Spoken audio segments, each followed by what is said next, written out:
Hi, it's Dustin Lanier. Thanks for listening. Please find me on LinkedIn for original public sector operations content every week.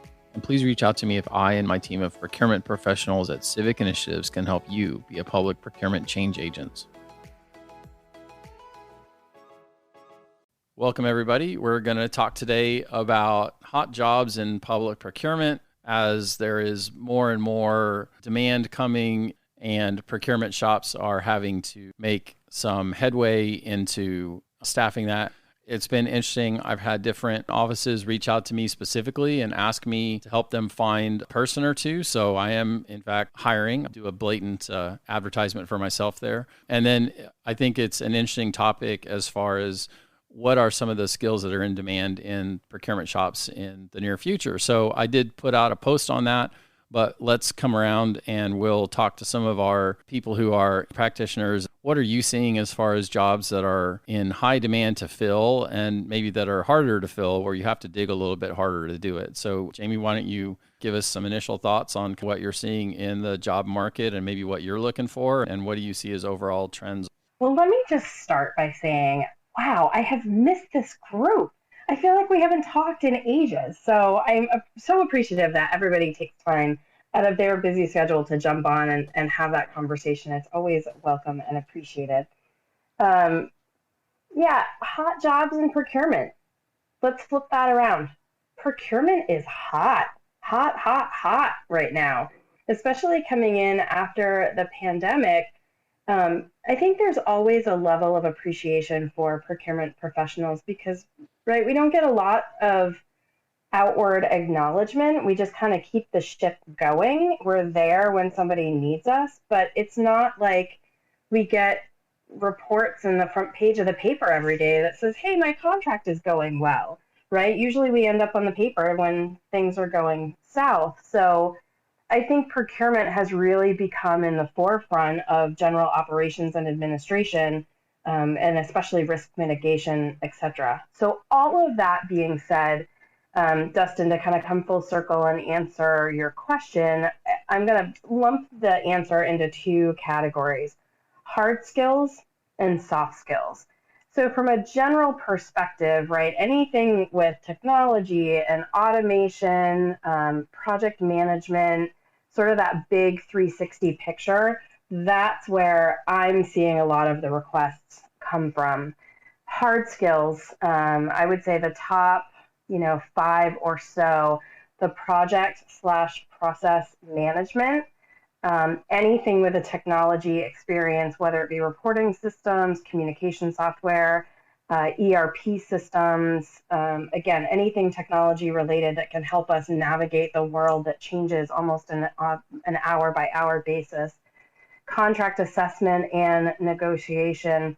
And here's one that has come up recently, ROI calculations, data analytics, reporting, right? That's a big deal for especially private entities right now for thinking about the positive return on investments in their procurement process and their procurement staff. Lastly, I would add from a soft skills perspective, I mentioned it, process management. It can be soft skills when you're applying that to communication, collaboration, and networking. Analytical thinking. Wait, let me pause there. Analytical thinking, which is really taking us out of the transaction-related world of purchasing into procurement. That could not be in any more high demand. Adaptability, time management, independence, etc. And I will end my comment before I turn it over to others by asking a question that I'm curious what others think. I was on a webinar just this week, and the question was posed, would you rather hire a person into your procurement shop that has procurement knowledge or technology knowledge, assuming this person was going to be focused on technology procurement? And the general answer that I heard really surprised me. So I won't give my opinion until later on in our call today, but I'm curious what others would think about that. Would you want somebody with the procurement knowledge background or technology knowledge in the background? Hey, Jamie, that. I'm gonna just pick up exactly where you left off.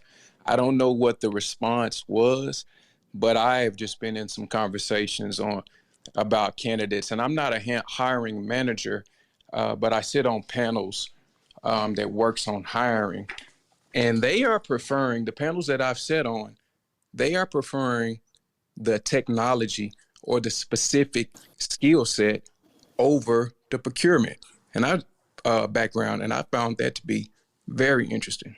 Justin, what say you? What are you seeing in terms of market share and market needs right now? And are you guys looking for anything? Yeah, so I think Jaime made a lot of great points, and I'll chime in a little bit with James and said situationally, we will a lot of times look for category knowledge over long or extensive, public procurement knowledge. I think when I look at the market and procurement right now, I see sort of two tracks of need. First, there's a dynamic where there's a lot of urgent recruiting out there. We go through retirement cycles this time of the year. We have some resignation and turnover, and also we've had a hiring controls in place over the past years that have been lifted. So that means that we have actually a surge of positions that we're going to be recruiting for across different disciplines. These will be technology positions, some will be category management positions, some will be kind of procurement manager positions. So we have this surge of positions, but then you also have kind of how are the positions changing? And I think there's a cycle that people go through as their organization evolves. They start off looking for some technology skills because maybe they want to automate their procurement process. And they usually do that with an eye towards making it easier for people. So they look for system administrators or people who can configure and manage e-procurement systems in their organization. Then they look down and they're like, my goodness, that system is creating a lot of data. I've got to learn about my organization by getting inside that data and find out, who works with which suppliers, what products preference, what two different departments that I don't know about maybe have common interests that I can sort of bring together and work to kind of leverage my capability and spend. So that leads to sort of this demand for analytics. And then as you then sort of have that data and you have this business case that you want to take into your organization, all of a sudden you need to upskill people with just core business skills, the ability to understand what data tells them, to sit across from a stakeholder and listen to what they're trying to accomplish, use that data and what they do to present a solution, to that problem and work with them, and then really the ability to communicate and connect with the organization. And so you have both sort of just this time where there's a surge of immediate demand, but we also have our organizations kind of wanting to, put the brakes on a tiny bit and look at what am I asking for in these roles and making sure that I'm asking for the things that are really going to serve our organization, coming up over the next several years. You had some great points in there that lead me to want to segue into the little document I produced in LinkedIn. So I did an informal poll out to 12, 15 CPOs, asking them if they were hiring and what they were looking for. And from that, I got back some themes that also represent some of the asks that I've been given. So let me go through that document real quick. And then the end of it leads me naturally to Jonathan. So the first thing I heard a few times was entry-level buyers, which may sound not necessarily an element of a hot job, but for some of these folks, the way their pay scales are set up, they really depend on bringing in people and then training them. So I think there is a lot of opportunity for young people or for people transitioning from private sector, especially if they have any related skills like things like warehousing or logistics. All of those can be applicable. So I think there is a pretty high demand on just getting people to come in from the ground floor.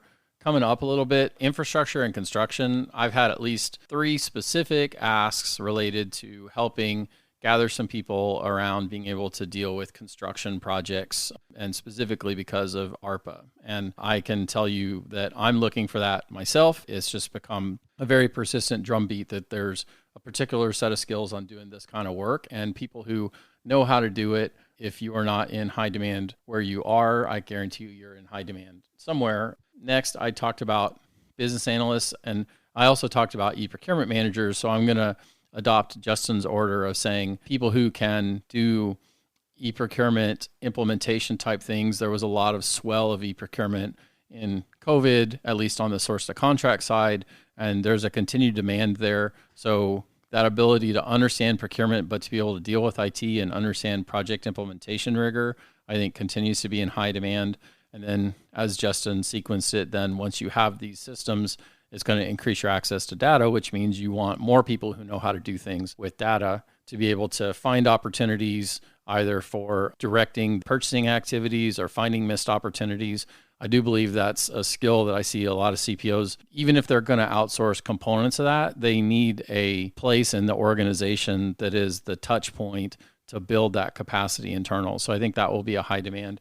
And then finally, just leadership and people who can bring a change agent mentality into an organization and help look at things differently with a different mindset and skill set. And, leaders are always important, I think critically so right now as we have a changeover in people going back to the private sector or people retiring out. So those were my 5.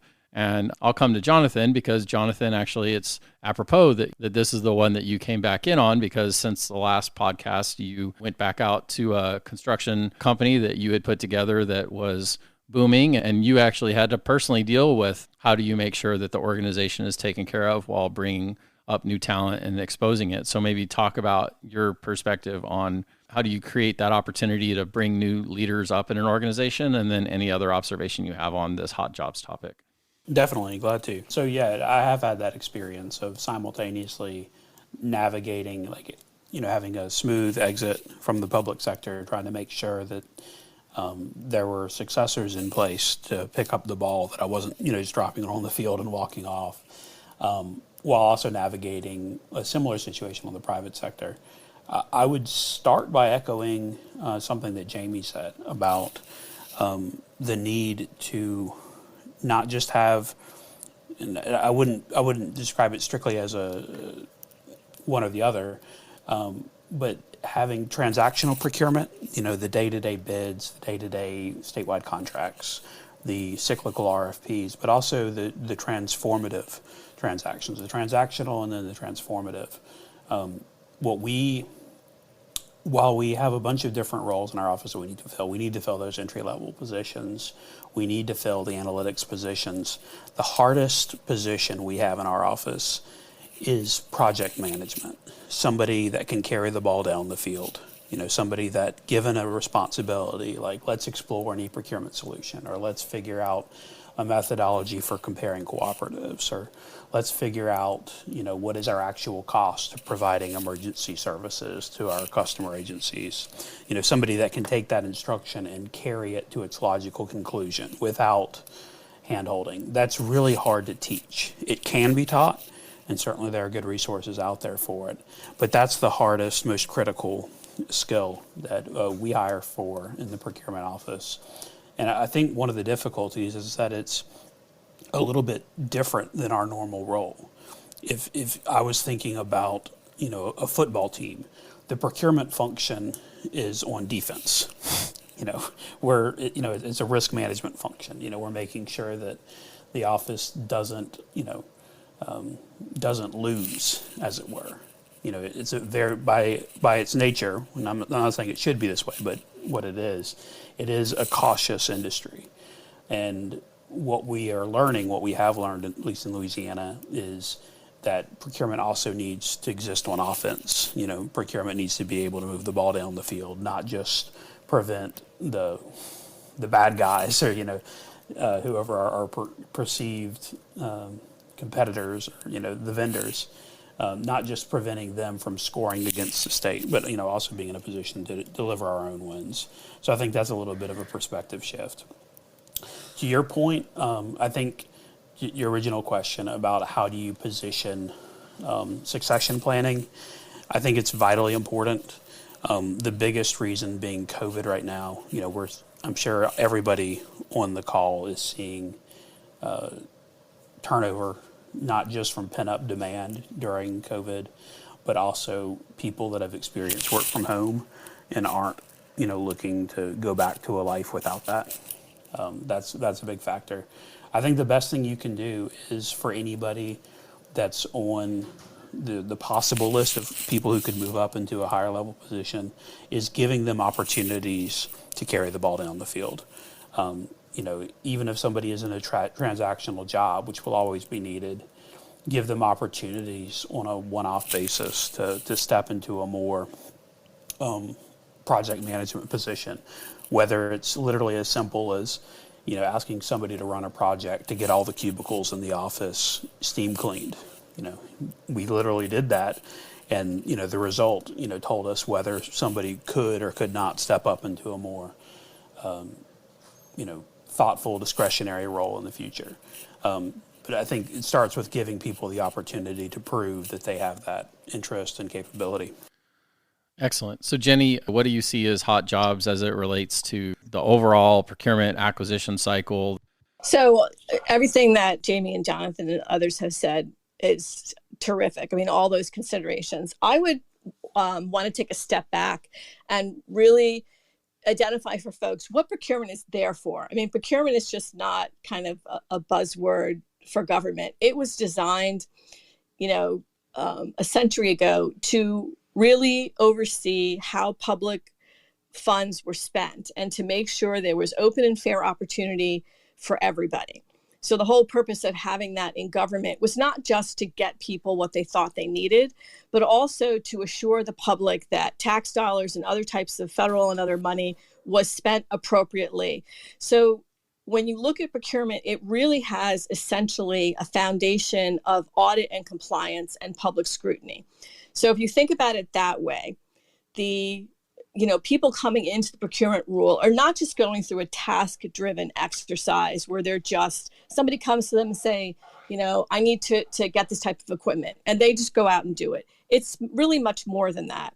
And there has to be, when you ask, should they have technology skills or should they have procurement skills? I mean, in this day and age, you really have to have both. And you really have to understand how government works. In many states, all of these roles are very union driven. They're structured roles. They have a name. They have specific job functions. And, you're kind of in these boxes.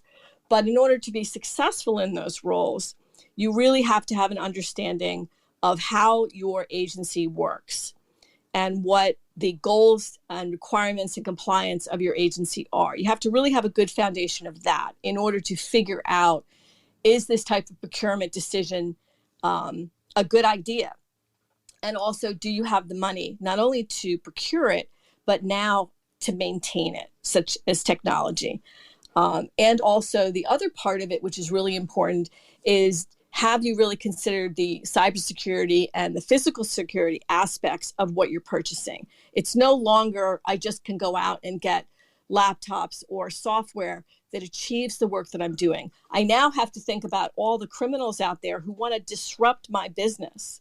And I have to be thinking ahead, and as Jonathan was saying, in a very proactive way on both defense and offense in a much different way than even 5 years ago. So I think, those are kind of the considerations. But there are dozens and dozens of jobs out in Massachusetts in this realm. And they come under a variety of names. If you go to Mass Careers, there's a whole website and folks can look it up. And they're, procurement, purchasing, strategic sourcing, and program management. And the program management is really people who have purchasing and procurement as one part of their role, but they really are managing kind of a larger thing, contract managing, things like that. So I think the role of the procurement group is definitely evolving and evolving very quickly, much more because of COVID, because we have to be much more agile and work in an electronic world. So I think in answering the question, which one is more important, I really think it's the soft skills that are going to be the most important, because you can learn the technology necessary to do your job in procurement. You can learn the procurement skills and compliance skills necessary for your job, but it's really coming in with the soft skills of learning your environment, working collaboratively with others, being proactive with a government vision, understanding that there's always public scrutiny and an audit component. These are the type of mindsets that are going to be so valuable for anybody coming into this realm. So anybody who doesn't have necessarily the skills that they think, if you have those soft skills and you can really, you're really hungry to get into that public sector environment and really make a difference, because you really can, then don't let those skills deter you from doing it, because government is hungry for people who really want to make a difference. So, Jaime, are you guys actually hiring today, and how does it map to some of this discussion? We are hiring today. So right now we're looking for an RFP overseer that can really look at our RFP process, not only manage it and manage the team, but can think ahead and outside the box of an RFP. So really trying to expand that from strictly to RFPs to a more open, competitive process, looking for independent thinkers, analytical thinkers, et cetera, as I mentioned before. And then we've got a couple other positions that will be opening shortly thereafter. So stay tuned if you're interested in coming to Maine. We'd love to have you on board. And I just want to circle back to the question that I asked earlier. I was really struck when somebody asked this question and surprised by the answer.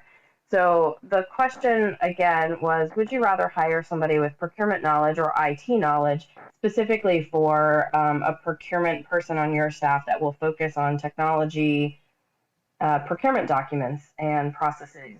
And the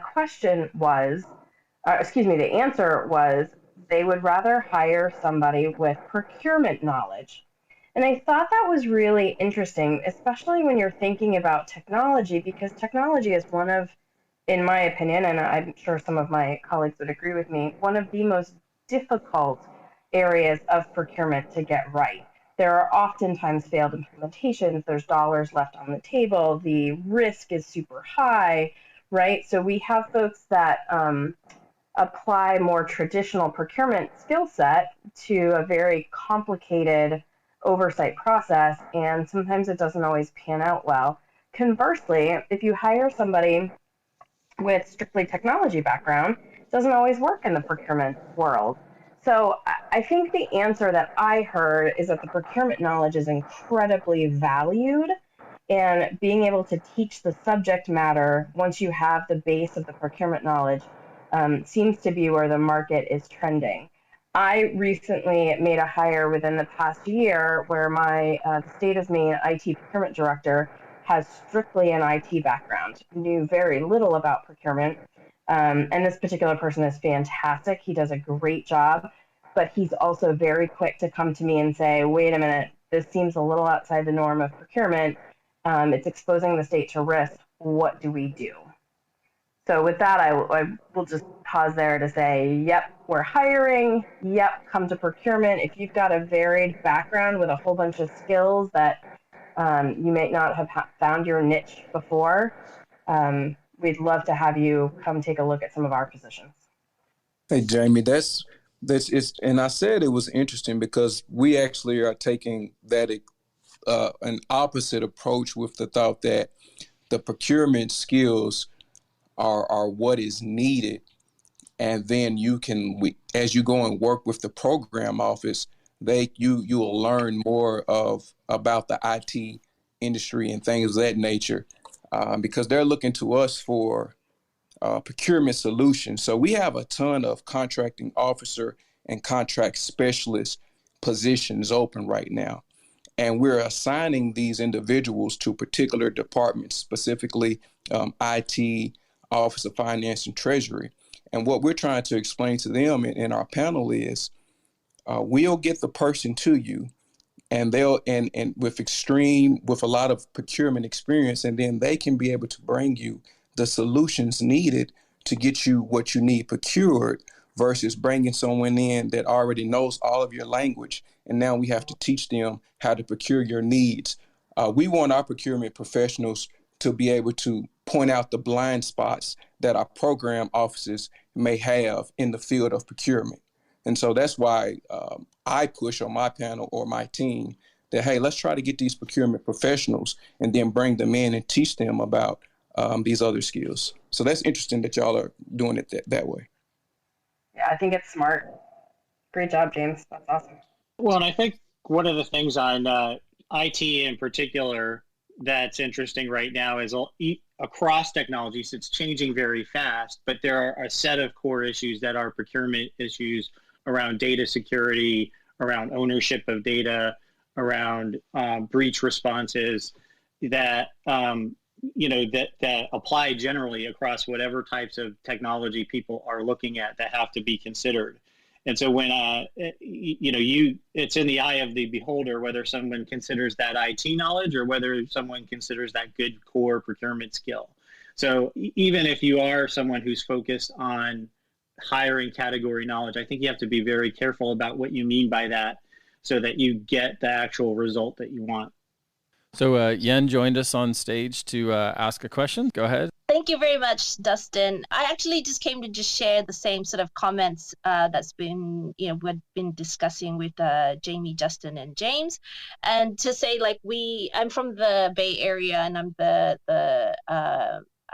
a procurement manager for the county, and we have hired several buyers during this COVID time. And the most recent one was a technology one. And we had originally opened it because it's a mid-level buyer. So we had opened it as somebody needing experience in procurement and technology, could come from the private sector, whatever stream that may be. We got next to no applications, like one or two that were not a very good fit. So we removed the technology component and just left it as a buyer. And we found the right match, and it was someone who came in from the airlines. So not directly knowledgeable about technology, but they can learn that on the job. But that was the formula that we found that worked. And we're trying to build a workforce that is long lasting because a lot of people have retired and left.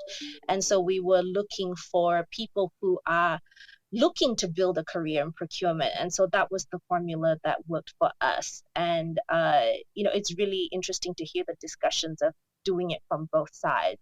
And that's it for me. Well, how nice that you joined and you're for public procurement. I see we're linked on LinkedIn, so nice to connect. Who else has got something to add to our conversation that's on stage? Hey, Dustin, I don't know if it's an addition to like the roles, but I think it's pretty interesting the comments that people have made about procurement being a defensive function, because I think that we think about it in our organization a little bit differently, where, when you go get a driver's license, there's rules you have to follow, there's laws you have to know, and when you operate your motor vehicle, you have to do it. But the reason that you get a driver's license is not to go through that process. You do it to get somewhere. And we sort of think about procurement the same way. So whenever we've grown our organization, we've always had a value-based business case, an ROI for those positions, and the business value in helping our university achieve its business objectives is a really core part of how we think about the organization. And we sort of treat the public procurement part of it, that's the rules of the road, right? That's embedded in our process. But why we exist is really about creating, whether that's the financial value, the connection to the community, the ability to contribute to teaching, research, and public service. That's kind of why we exist. And so, I think as we recruit, that's a big part of, I think, what motivates people to join an organization is what are you going to contribute to and what are you going to accomplish? And so some of those core business objectives, I think, are going to continue to become more important. Justin, I applaud that perspective. I think that's great. And that's, I think Dustin would attest, that is certainly my perspective as well, is that procurement should be not only, demonstrating, but also communicating its value. We shouldn't leave it to other people to, even have the opportunity to think that procurement is a stumbling block to operational fulfillment. Procurement is vital to operational fulfillment. So no, I 100% agree with you that procurement should be seen as on the offensive team, as enabling the offensive team. Procurement as the offensive lineman, or the fullback, or pick your analogy, rather than procurement as the more defensive, cautious, preventing somebody else from scoring. So no, I completely agree. I won't pretend to be an LSU fan, but I will say maybe we should start a new group that's like the procurement patriots of the world, right? I will openly admit New England Patriots, but maybe we should just start a group, Dustin, that says procurement professionals, we rock, just like the Patriots. Not like the Patriots. Oh, come on. I had a little bit of static on the line. I believe you said the procurement saints. No. I will tease that I have some relevant content to some of that discussion in a couple of months. But you'll be the first to hear of it when we're rolling it here. So, well, Christina, I know that you're down in South Florida, and before you joined us, the job filling in the market was something that we had talked about. I mean, what did you see as far as like trying to keep positions filled? And then I'm sure you keep in touch with some of your friends and folks down there. What, if any, thoughts do you have on important jobs, or how we keep making procurement something that people are going to come to it and want to join? Yeah. Hey, thanks, Dustin. Hi, everybody. I would say that one of the interesting things that we started doing a couple of years ago down here was looking at individuals who had skill sets that we did not have. So as being a part of the leadership or management team, I think one of the things that you tend to do is look for individuals who are similar to you. Just naturally, you kind of gravitate towards those people. And as we kind of had our basket of applicants, we started looking again at those soft skills and saying, what is it that we need to fill in these areas that we're kind of lacking in as a group, as a team of 5 or 6 or 7 people? How many, what areas do we need as far as soft skills? For instance, do we need someone who's a little more extroverted, who can talk to our departments? Do we need someone who is more inclined towards the IT side, but maybe doesn't really have all those hard skills yet, and so forth? So that's something that I think I've seen down here happening, is that they are looking to get individuals who maybe weren't as, haven't had buyer experience or haven't been in procurement at all, and trying to get those transferable skills from people who may have been in the private sector. We had hired quite a few people from the private buying, as far as saying, being able to get them over because of maybe better benefits and so forth, then they were getting a little bit better pay sometimes as well. But yeah, that's one of the challenges down here, is the pay structures. As you mentioned, Dustin, is that a lot of the stuff is still tied to like union type hiring slots. So to even get additional people, you have to lobby to the union board. It's a little bit antiquated. So hopefully that starts to trickle away as they realize how professionalized this market, this sector is becoming or has become. But yeah, it's still very challenging for, I would say, at least half of the organizations here to really lobby to get the types of people that they need, which again, if you're going to get those types, you need the pay to match. Hey, we talked about a little bit about succession planning, and that's something that I'm looking at as well. And not even just in the sense of succession planning, but emergency operation preparedness. We have to deal with the fact that we are in a position now that there's a possibility that 3 to 5 or even more people in your office could be gone at the same time or out sick due to this virus.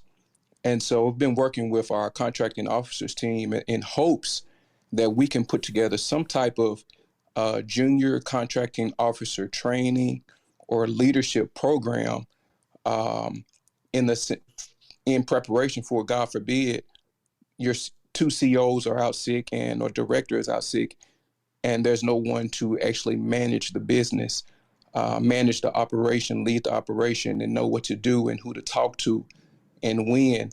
If our contract specialists are only filling out the paperwork and having meetings when assigned and don't know how to do the strategy or manage strategy, then we can set ourselves up for some very challenging situations. So as it relates to succession planning, I am just encouraging everyone to start thinking about putting a plan together, start working with your best contract specialists, people who've been there for a while, to see what their interests are, in leadership, and even if it's not leadership, in stepping in times of emergency. I think that's a good topic that we could even carry into its own conversation. I don't think we've talked about succession planning as in this group. So if people are interested in that, then I mean, go ahead now. But if you guys think that's a topic worth a future conversation, then we can put it on the list. Absolutely. I was just going to say, James, that's a great point. The early careers, those entry-level hires, to be able to recruit good people and grow them creates the greatest stability that you can have in your organization. We have a tough time recruiting people, but we're really good at retaining them. And so if we can get people early and grow them into careers, that is the sweet spot. Yeah, and this is Jenny. I completely agree with what James and Justin have said. I think, especially now that we're moving into a world where cybersecurity and risk are really, becoming a higher priority, what James is talking about, having your plan B is something that we're working on in Massachusetts and talking about what happens not only if your folks are out, which is what we were planning through COVID. If you have 50% of your workforce out, how do you continue your critical operations? So coming up with a plan B for your people, but also for your systems. That's another thing to think about when you're doing procurement is, are we so heavily reliant on systems that, like the pipeline, if your accounting and procurement systems and payment systems are down, your operations are shut down, which is what happened with the pipeline. It wasn't that the pipeline had been compromised. It was that the systems that were managing the operations were impacted. So we're really having to think about procurement in a much different way than we have in the past. So let's put a tab in that one and maybe pick that up as its own topic. I think we could probably talk about what people are doing to try to think about succession planning and shadowing and cross-pollinating job skills, that sort of thing. So Alli Mcnally, I coaxed her up on stage here at the end. She's with Albemarle County in Virginia. And I said that all that is correct, Alli, right? Yeah, thanks, Dustin, for and I even pronounced it right. That's accurate. Albemarle is one of those mouthfuls to say. I was going to say I said it. I appropriately said it as if I had marbles in my mouth. So I was pretty pleased with myself there. So you're a CPO down there. So why don't you add in your take on job demand or where you think jobs are, and then we'll do a quick round and close up our session. Sure. It was interesting to hear the different perspectives about hiring someone who's more green and then grooming them or coaching them into procurement versus hiring somebody who's skilled with the public procurement sector and then helping them gain that subject matter expertise where it's needed. We've seen here in Central Virginia that it has been quite challenging to hire individuals with mid-level procurement experience. I'm not sure if that's a regional challenge or a national one, but we have a long-term strategy to hopefully work on establishing a stronger internship program so that we could do better and stronger recruiting directly out of college and then helping those individuals gain the training and skills specifically to grow within the public sector. That is a longer term goal of ours that we don't yet have set up. So I would definitely be interested and exciting to join the future call on succession planning and, growing and grooming a team. Part of one of the benefits that we found when recruiting was definitely, leveraging social media, including LinkedIn, as well as taking a look at the job titles. It seems as though the buyer title and position is more of an aged title role. And by refreshing it to be more up to date, such as a procurement specialist, that did seem to attract a bit more of the more junior population. Hey, Dustin, I was just going to mention that we issued that soft skills poll last week, and yeah, please talk 50% of people said that problem solving was the number one skill, at least of the three that I could list there, because 3 is the cap. You can't list any more than 3. And then next came time and project management. And so my comment on that would be that I think that is a sea change in the industry as far as people looking for that kind of glimmer of a disruptor type person rather than somebody who's just going to come in, fill the role, and do the same old thing. I think CPOs are opening up to people who want to make changes, see opportunities for changes. Sorry for the thunder.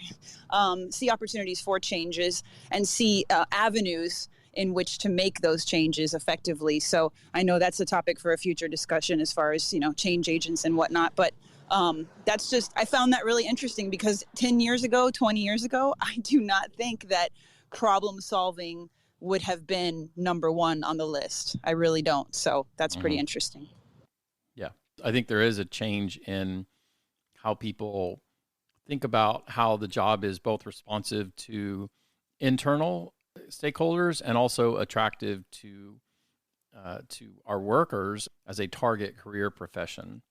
And that's something that I'm personally passionate in. And I think that also deserves its own discussion thread. So we'll pick that up in a later one.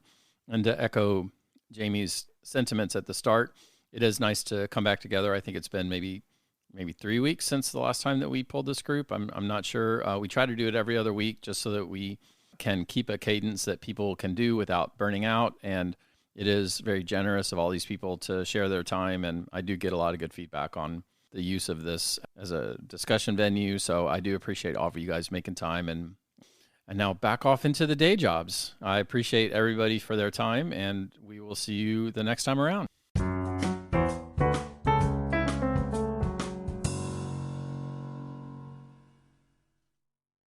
Hi, it's Dustin Lanier. Thanks for listening. Please find me on LinkedIn for original public sector operations content every week. And please reach out to me if I and my team of procurement professionals at Civic Initiatives can help you be a public procurement change agent.